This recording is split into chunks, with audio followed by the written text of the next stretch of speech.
Hey friends, welcome to another episode of the 3, 2, 1 Leadership Podcast with me, Pastor Jeff.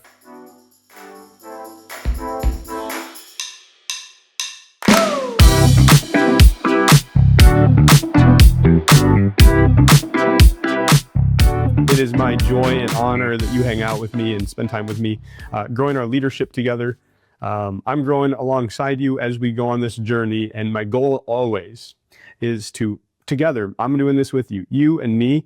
We're going to find the current ceiling to our leadership, and we're going to break through it to find new levels of leadership that we never dreamt possible, except for we did dream it was possible because we set out to do it on purpose. We're going to break through ceiling after ceiling and grow and grow and grow in our leadership. Today's the beginning of an extended journey. I'm going to start a 7-part lesson series called the A to Z training. And it's 7 lessons. Some of them, I don't have it all done yet. They might be 2-parters, but I'm really excited to start this with you. So let me teach you what the A to Z is. It's going to be a micro lesson, and it'll help me get to lesson 1, today's lesson 1. And this is something I developed for my leadership team here at Restore, but I'm sure it will be helpful at any nonprofit, at any business, at any church, if you want to apply some of these same principles. The A to Z training is a lesson on scaling. Scaling the organization or the team within the organization. Scaling the organization or the team within the organization. And what happens is A represents the starting point of the organization or the team within the organization. So the organization might be older than the team itself, and so A could represent the team and the organization itself. And then Z represents like the organization like perfectly fulfilling its purpose, right? So, if your organization exists to end world hunger, the Z would be like you're doing that and your dream come true is to just sustain that really good thing. All the letters in between are like progressive steps that make you a little bit closer to accomplishing that goal. There are certain principles that matter at every juncture or every milestone of your organization's lifespan. And what you see with your organization as it grows and evolves and scales over time, there are certain principles that always matter, but they matter in different ways over time. So like on A to Z, A would be the beginning of the organization or the beginning of the team within the organization. And there are some things that matter at A, that those same things matter at B, and those same things matter at C. Those same things matter at D, right? And there are some things at like D, E, F that don't matter anymore, but they mattered a lot at A. So I'm pinpointing 7 things that matter at every part of the journey. But one of the most important things, and this actually helps understand the A to Z at large, is today's lesson is on vision. So you actually need to learn vision to actually really comprehend the A to Z journey. So we're going to talk about vision. What I'm going to do is I'm going to start with some basic like Vision 101, and then we're going to progress throughout our time together into some more advanced training on vision. And so what is vision? Most people are familiar with like the vision statement. Right? You have a vision statement in some organizations, and I want to be playful, but pick on people a little bit because I want you to wrestle with vision. So I think picking on you helps some people wrestle with it. So some organizations, I know especially in the church world, you can have like a whole paragraph long vision statement that nobody knows unless they get the legal documents out. And there needs to be more than that. It needs to be more than a really long paragraph that nobody knows. And then some organizations have like a vision that's just a cool, catchy statement that never comes up unless somebody asks you what the vision statement is. And my goal is to help everybody in this lesson make vision so much more than that. Vision is so much more than that. Vision is like, it's like you bleed vision, you breathe vision, you wake up, you go to sleep, the vision. It's part of who you are. And what I want to do, let's define it this way. What is vision? Vision, it's kind of a two-part definition. Vision is the clear expression of the problem you exist to solve or the good thing you have been called to protect.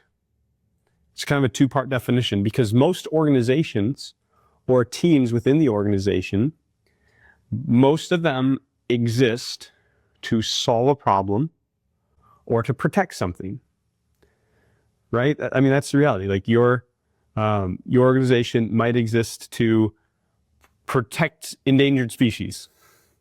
And then your team within the organization exists to do what?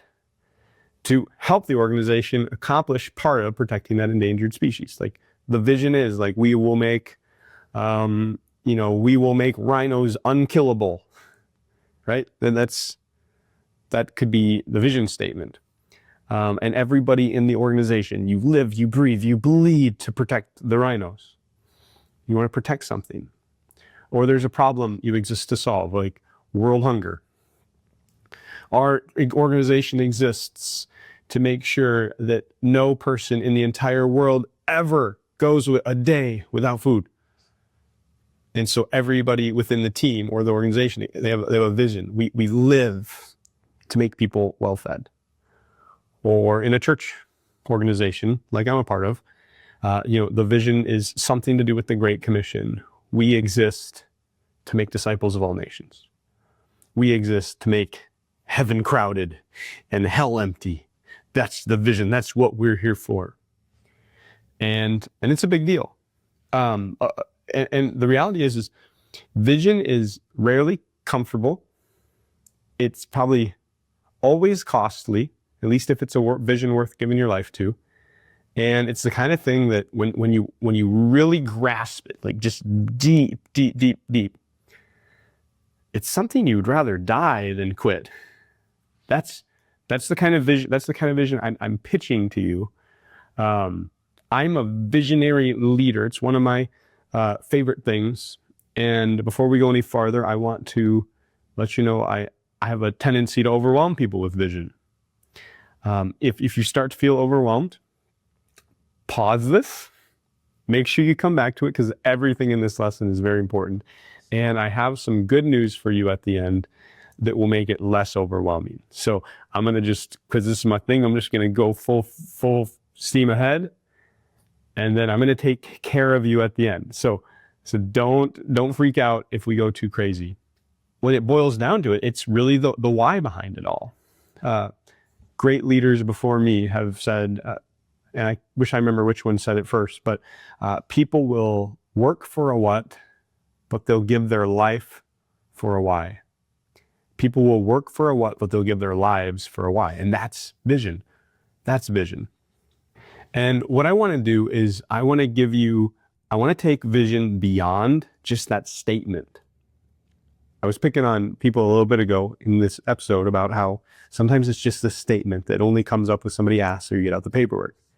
I want to take it deeper for you. I want to show you need strong vision at every level, whether it's A, whether it's G, whether it's Y, whether it's Z. Vision is going to be one of the most important, consistent things in your organization or your team within the organization. In fact, what I like to do is I like to layer our vision. A lot of organizations do like purpose, mission, and vision statement. And for me, I'm not elegant enough or eloquent enough to have all three of those. So we just do a vision statement and our values.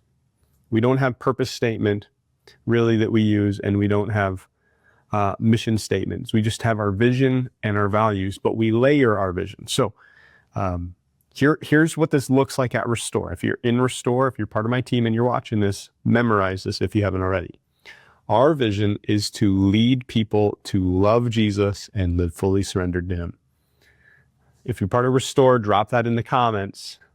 We exist to lead people to love Jesus and live fully surrendered to him. Drop that in the comments. And then we have different expressions of what that looks like for us. So long term, we want to be a globally impacting small town church. We want to lead lots of people to love Jesus and live fully surrendered to him.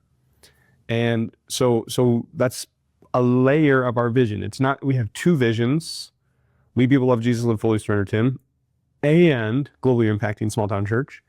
That's just another layer of our vision. It's the scale that we hope to lead people to love Jesus and live fully surrendered to him. Within that, we have another layer. The other layer is, on our way to being a globally impacting small town church, we want to reach 5% of our city. I've heard wise leaders say your vision and your goals shouldn't be like a number goal. It should be something a little more profound than just reaching a number. So like, our goal isn't to reach 750 people. Our goal is to impact 5% of our community, as just a small part of, eventually we want to reach and impact 10% of our community. And so much of our time and energy and resources go in towards reaching 5% of our city. And we're about 4% of our city right now, knocking on the door of 5. Then we're going to go for 10. Then we're going to try to make some other moves to be a little more globally impacting. What I want you to see here is, it's all one thing: leading people to love Jesus and live fully surrendered, expressed through our Z, if we did A to Z, globally impacting small town church, expressed through let's reach 5% before we think about the whole wide world. And it's all part of that same vision. What that means is, every person at Restore who considers themselves a member or partner, and every team within Restore exists to carry that same vision. Everything we're doing, we're working together to lead people to love Jesus and live fully surrendered to him. And so when you're here, that's not just some sentence, that's something that you're invited to be a part of. In fact, there's even deeper meaning to that. So we say, love Jesus, live fully surrendered. That's a really, really meaningful thing. So I think a lot of times in Christian ministry, it can be all love, which, if everything's all love all the time, there's often a lack of discipline and correction and like loving challenge to refine people and help them grow. And then sometimes it's all surrender, like all law and all legalistic, which often lacks love. And I believe with all my heart that Jesus ministered to people with grace and truth, right? Mercy, sometimes a kick in the butt. And so love and surrender is how we train people to minister to people. And so because of this, the vision needs to somehow translate from why the organization exists to why it matters to me. Let me do that again with a different gesture. At some point, that vision needs to translate from why the organization exists to why that matters to me. It's ontological. It's part of my being. It's part of why I exist. And so that's kind of the Vision 101. Take a deep breath, get a drink of water, type something in the comments to let me know that you're loving it so far. And then I want to start getting into the more advanced part of the training. What I want to do is I want to show you vision at different levels. A, the beginning of the organization, or A is also if the organization is not brand new anymore, but the team's new or the department is new within the organization, you can still start at A. Z is the fulfillment of the vision, like you're accomplishing that goal. And so A to Z, and every letter in between. Vision matters at A, vision matters at D, vision matters at F, G, vision matters at Z, but it matters in different ways at different levels. So at A, for example, I'm a church planter. I started Restore with my dear wife just over 10 years ago. And in the beginning, the vision was more felt than defined. I wasn't a great leader then, and so it wasn't well defined because I didn't define it well. But it also wasn't well defined because we were still figuring out who we were as an organization. We knew kind of who we were, but we were still figuring it out.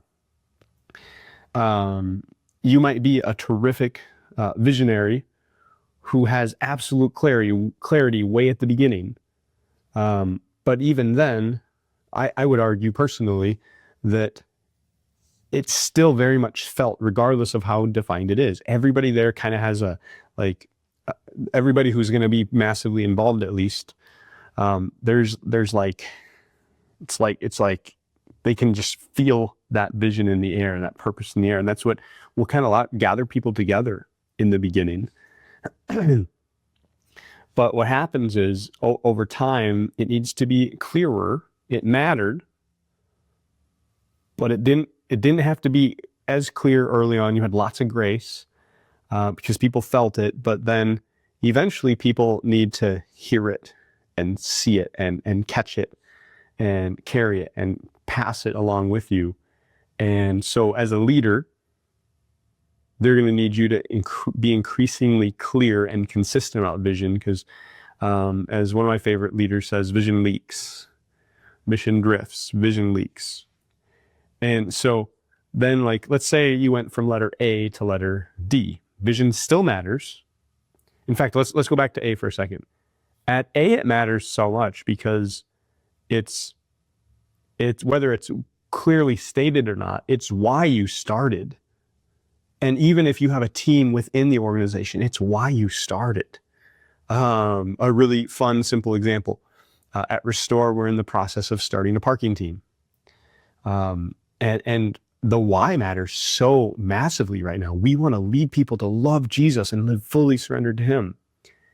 And we need a parking team to do it because we have so many people coming on Sunday that we are not giving the best care to our guests, and a lack of good traffic flow could hinder us from leading that next person to love Jesus and live fully surrendered to him.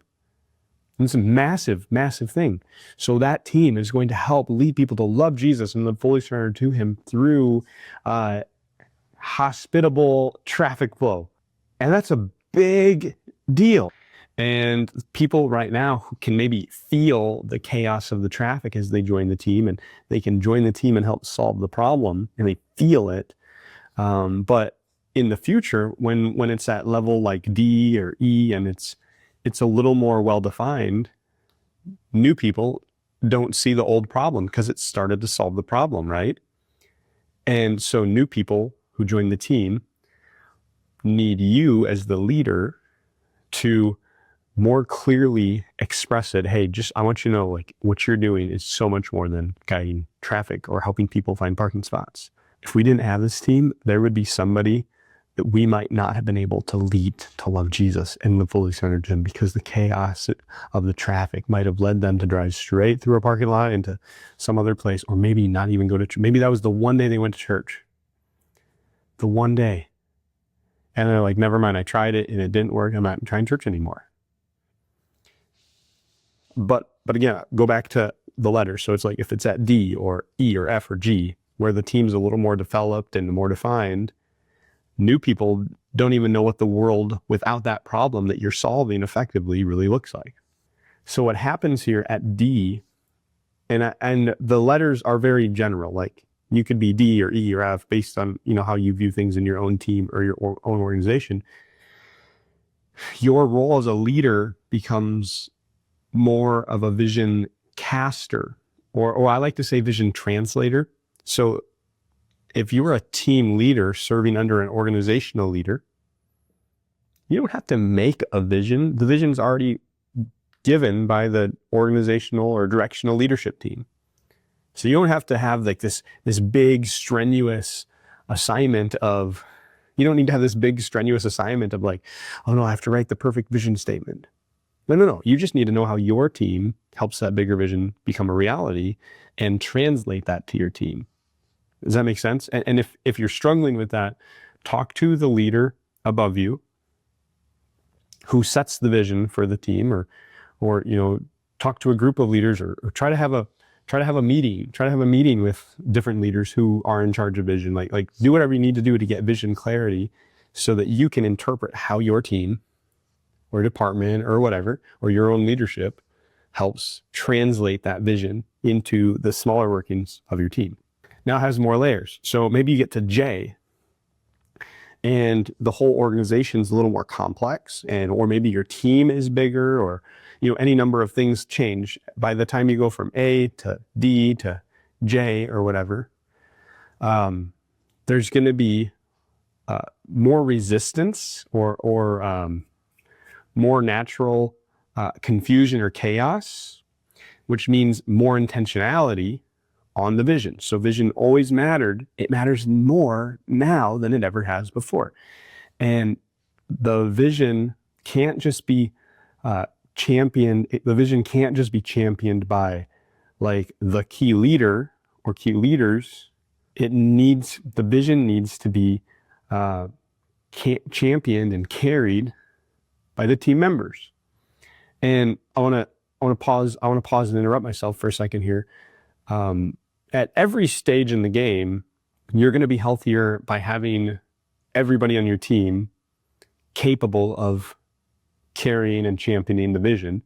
So I'm not saying don't teach them until you get to J. I'm just saying you can get away with being less effective at it at B, C, D, or whatever than you can at J. As your organization progresses, you have less freedom to be sloppy or ineffective with it. And I don't like to use strong negative language. But I just want you to hear that. It needs to be shared by many, not just spoken by one, as you hit other milestones in your organization. All right, I'm going to add another layer. Okay, I'm going to add another layer of complexity to this.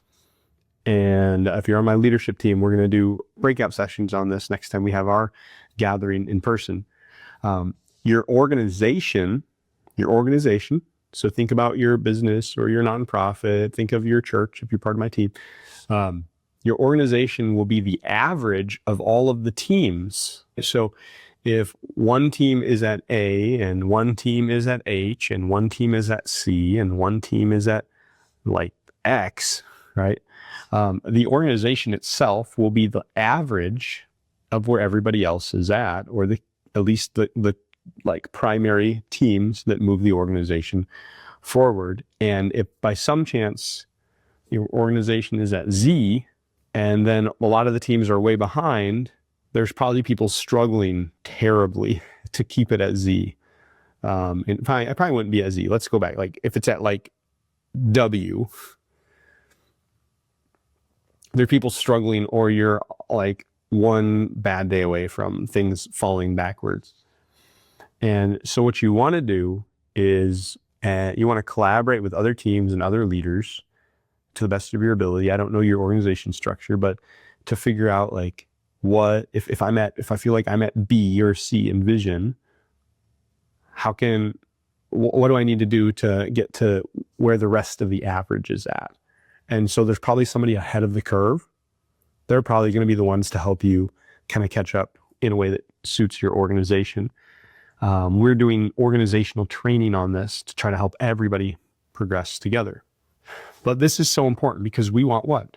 We want unity. We're all pursuing the same vision, and we're just looking at and understanding how it matters more and in different ways as the organization hits other milestones. So I want to pause for a minute and just ask a few reflection questions. I'm going to give you the final little segment of teaching, and then we're going to call it a day. And I hope that this training has really helped you kind of have a bigger vision of what vision is. A couple questions though, to kind of help you just process it and take a breather. Where do you feel like your team or your department or your leadership is when it comes to clarity of vision? Do you feel like you're at A, just starting out? Do you think you're at Z, like everybody knows it, everybody can repeat it, everybody can share it, and you're accomplishing the organization's goal? Or do you think you're maybe D or J? Like where do you find yourself, your leadership, and your team? Give yourself a letter. And to help you flesh that out even more, is vision mostly in your head, or does your team understand it? Is it mostly in your head, or does your team understand it? Does your team have a strong understanding of how they accomplish the organizational vision? Do they have a deep passion for how your team and the opportunities and responsibilities you've given them are making the organization's impact a reality, that vision a reality? Because remember, people will work for a what? They will give their life for a why. And organizations usually exist to protect something or to fix something. So there's a why that behind what you're doing that is so significant. It's worth people devoting their life to it. It's worth it. It's worth it. It's worth it. So can they articulate why they do what they do? And would their words sound like your words? And would your words sound like your organizational or directional leadership's words? Is it unified? Is it clear? Those are some things to think through. And so I want to help you take this to the next level. I'm going to help you take this to the next level. One final thing. Here's a really simple formula to help you be a champion of vision within your organization, within your team. I call it the catch, carry, pass, because that's really how vision works. So first, you have to make sure you've caught it. You've caught it. You bleed the vision. You breathe the vision. You eat, you drink, you sleep the vision. In my environment, we all live for Jesus Christ, Lord of Lords and King of Kings. We wake up every day to see more people love Jesus and live fully surrendered to him. We live for that. We live for that. We live for that. We've caught it. We've caught it. Your good vision statements, you can throw it and people can catch it and then they carry it. They're going to carry it. You don't just catch it and keep it to yourself. You're going to carry it from day to day. You're going to wake up, wake up, wake up, wake up, wake up. Oh, I'm so excited to live my day. I'm going to carry the vision. I'm going to carry it. I'm going to talk about it. I'm going to yap about it to everybody that will listen. I'm going to talk to my friends. I'm going to bring it to work. Right? It's going to infect my hobbies. I'm obsessed with the vision. And then you're going to pass it. You're going to pass it. You will teach those around you how to say it the way you say it until they develop their own way of saying it, as long as it's accurate. And what happens then is you're going to create unity by just reinforcing it, just talking about it as often as you can. And we're going to do exercises on this in person. I'd love to hear ideas from you in the comments of how you, if you're part of another organization, how you keep vision alive and fresh with your team.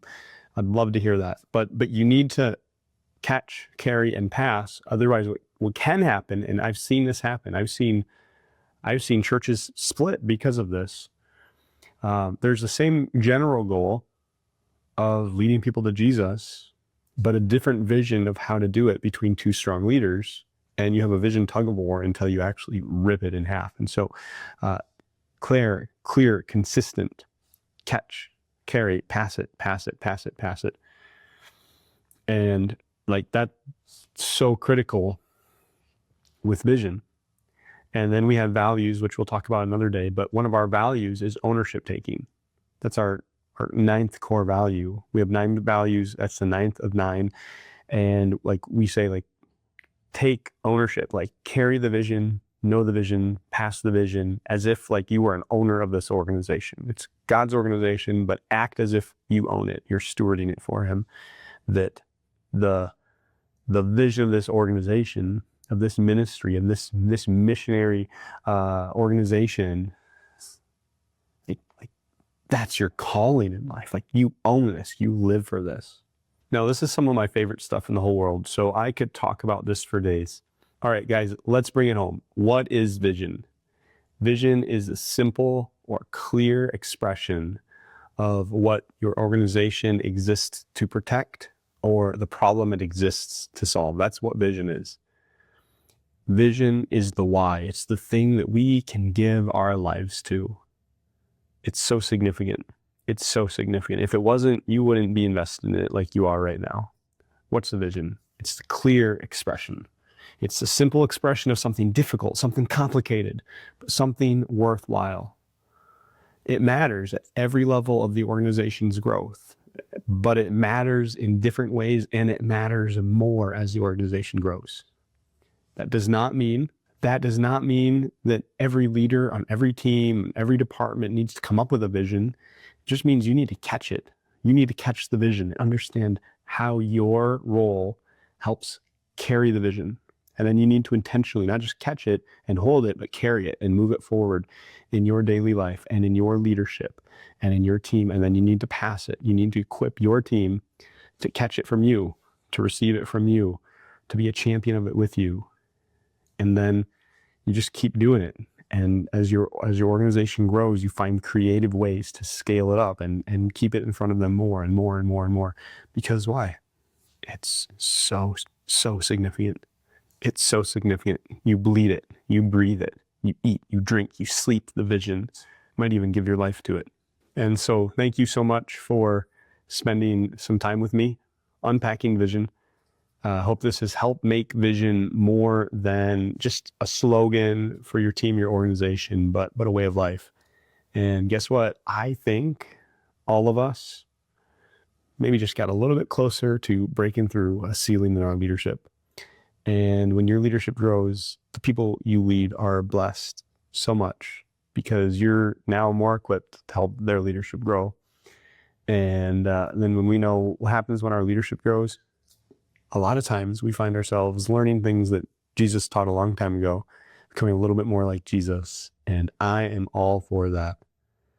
I'll see you next time. Love you guys to pieces. Peace.